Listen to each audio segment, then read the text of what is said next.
18 April থেকে শুরু হচ্ছে বাংলাদেশি হজ যাত্রীদের প্রথম হজ ফ্লাইট।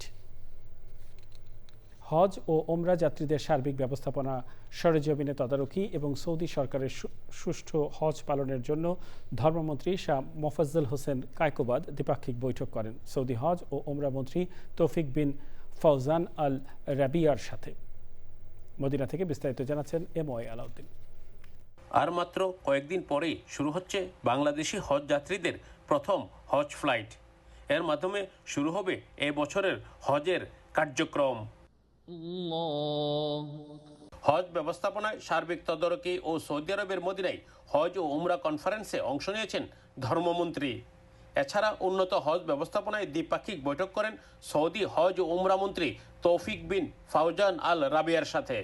বৈঠকে ধর্মসচিব মুন্সি আলাউদ্দিন আল আজাদ, সৌদি আরবে নিযুক্ত বাংলাদেশের রাষ্ট্রদূত Mohammad Delwar Hossain, consul general Mohammad Sakhawat Hossain, councillor হজ মোহাম্মদ কামরুল ইসলাম উপস্থিত ছিলেন। আমি তো অতীতের থেকে এখন দেখতেছি হাজারো গুণ ভালো অবস্থানে করতেছেন এবং উনি ভালো করার চেষ্টা করতেছেন, আরো করবে যাতে আর সুন্দর এবং ভালোভাবে হজ হয়। এটাই ওনাদের চিন্তা ভাবনা, কিভাবে হাজিদের খেদমত করা যায়।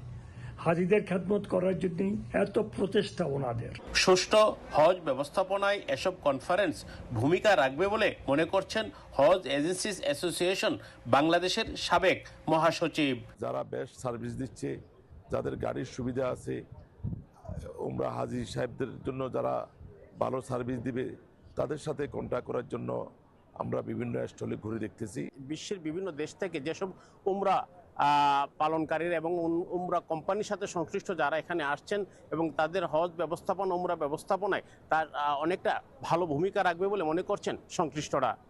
সৌদি আরবের মদিনার এক্সিবিশন সেন্টার থেকে এমওয়াই আলাউদ্দিন, চ্যানেল আই।